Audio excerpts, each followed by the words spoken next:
वर्ष मनाने, नया करने कराने, शिव आए नया विश्व बनाने। रच रहे नव संसार, रच रहे नव संसार।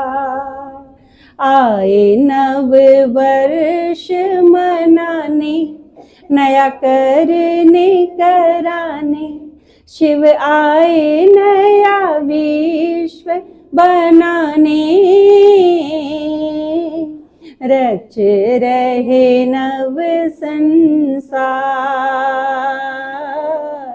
रच रहे नव संसार।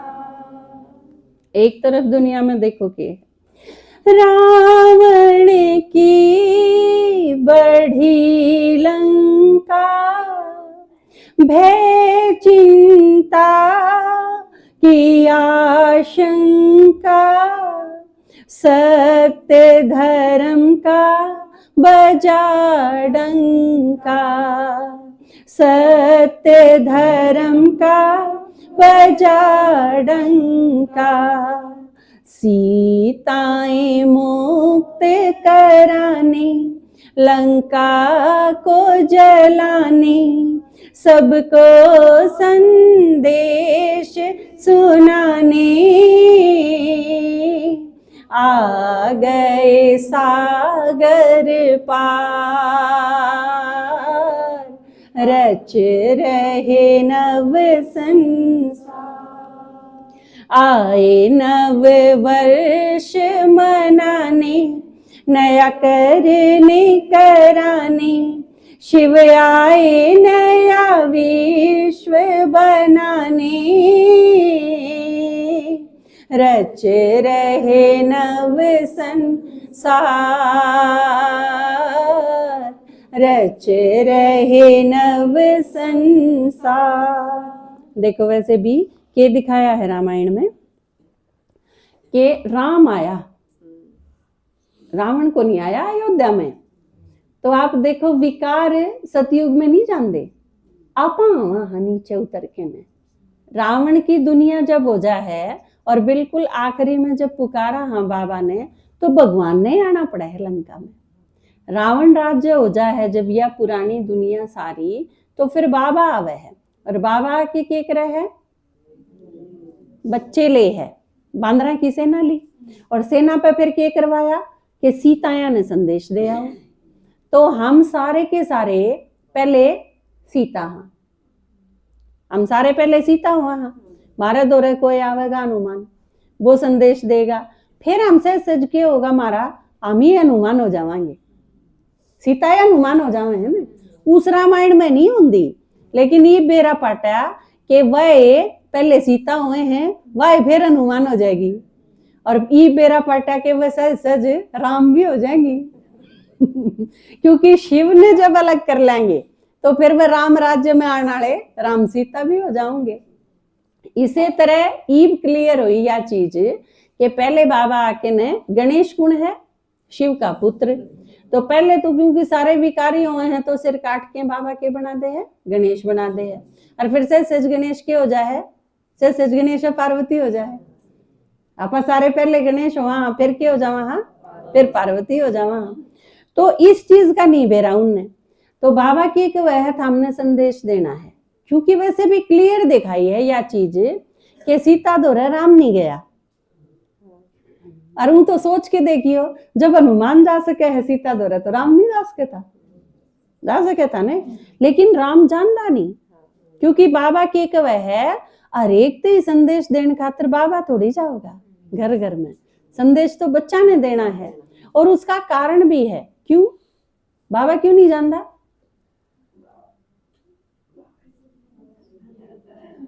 आसन को नहीं बाबा की।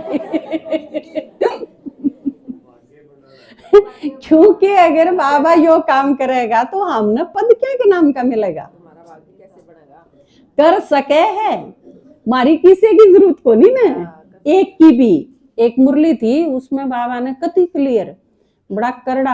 आजकल आपके दादाजी क्लास सुने थे राजू भाई की, कुछ एक दिन तक कई क्लास सुनी, तो उसमें बता रखा था भाई जिया ने कि कई बाबा इतना करड़ा बोला करता कि वह चीज मुरली में थे दादी प्रकाश मणि ने अंडरलाइन कर करके देनी पड़ी। आजकल टाइम बहुत खराब आ रहा है और बड़ा नाजुक समय है, लोग इसका विरोध पे उतराओगे, तो इतने करड़े शब्दों में हटा दो। आपके पास जो आजकल मुरली पहुंचे हैं वो अमेंडमेंट करी हुई है, उनमें सुधार करा हुआ है। बहुत जो खतरनाक वर्ड्स थे नहीं तो बाबा बहुत खतरनाक बोला करता। ब्रह्मा बाबा, शिव बाबा जब ये साकार मुरली जो ओरिजिनल रूप में है उसमें बहुत करड़े बोला करते बाबा। तो वे चीज ईव जो आप मुरली पढ़ो ये एक तरह से आपने समझ लो रिफाइन है, इसमें तो वे शब्द हटा दिए जावे हैं भाई जी, क्योंकि मुरली का ही डिपार्टमेंट है उनका, तो वो इस पर क्लास कराऊं थे, वो सुनी हमने। तो कई बार नू लागे है, आपके दादाजी भी कई बार करड़ा बोले हैं, आपने भी नू लागदा होगा जनू करड़े बोले हैं। आपके दादाजी तो 2% भी को नहीं बोल दे जिसे ब्रह्मा बाबा बोला करते। कई बार हमने क्लास कराई है, दीदी ने भी क्योंकि साकार पालना ली हुई है, तो हम जब भी मिला तो हम बैठ जाया करें कि साकार पालना की बात बताओ आप, बाकी तो हम सुनते रहे वहाँ, लेकिन आप तो साथ रहे हो। तो उस टाइम दीदी भी बताया करें कि बाबा बहुत करड़े थे, एकदम सख्त।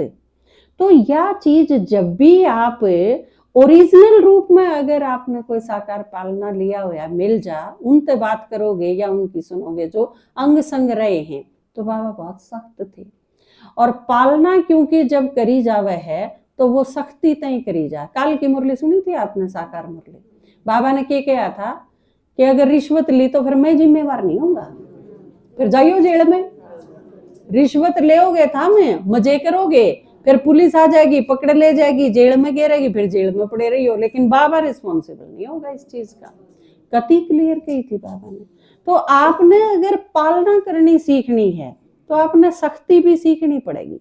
मैं सोचूं आजकल जो क्लासेस करावा है ना बच्चा ने लेके ने, खासकर संतान ने, कि आपकी औलाद जो है वो इतने, क्योंकि वो बड़े बिगड़ते जाए, मानते नहीं किसी की, अनुशासनहीनता जबरदस्त आ गई। तो इस खातिर मैं माताएं ने भी कहूं थी उस टाइम जब मुरली में तो पढ़ाते हम यह चीज कि माँ बाप ने अगर सीखना है तो यह चीज भी सीखनी पड़ेगी। आप उन्हें क्लियर कह दो, ठीक समझा दो, वे फिर भी अगर गलत करोगे तो थम जाइयो जेल में, पड़े रही हो, हमने किए है नू कह के न। जब इस निर्लिप्त भाव ते आप इस साक्षीपण के भाव में आ जाओगे तो बिगड़ना सुधरेगा। नहीं तो तू किम में कराइए भाई, कबाड़ा में किला बेच के न तेरे और पूरे कर दूंगा, दे दूंगा रिश्वत, और फिर तन्ने बचा लूंगा, फिर नू ओढ़ को नहीं आवे कदे भी, फिर वह चीज ठीक को नहीं हो बिल्कुल भी। तो बाबा नू को है ईब या जिम्मेवारी थारी है कि सारी दुनिया में जितनी भी आत्मा बाकी रह रही है, देखो अपने बड़े बड़े भाई बहन हैं, उनकी प्लानिंग में के हुए है अकीब कै देशा में और करना है, कितने देश हो लिए, कितने देश और बाकी रह रहे हैं। तो आप गामा की तो सोचा, रोहतक जिले उठा लो, इसमें कौन कौन से गांव रह रहे हैं, फिर हिसार ने ले लो नजदीक वाले, फिर झज्जर ने ले लो, गामा का तो करे सका। हाँ कोई भी रह रहा है तो उसमें उस गांव में जाओ, डेरा पाड़ो, किस किस की रिश्तेदारी है उनसे बात करके देखो। नहीं किसी की कोई रिश्तेदारी भी नहीं है तो उन्हें किसी का आपस में भी किमें आना जाना हो है, उसने भी अपने पास तो इतने सारे कनेक्शन हैं, आप किसी न किसी ढंग से एक गांव में घर टोने, 5-4 घर टोने एक दिन की प्रदर्शनी खातर, मेरे ख्याल से घना मुश्किल काम तो नहीं हो। रेगुलर वो सुने कोर्स भी चाले वो हो सके है मुश्किल हो, लेकिन एक दिन का सुनान खातर मेरे ख्याल से इतना मुश्किल काम जो नहीं है। तो इसने नए साल में कराएंगे।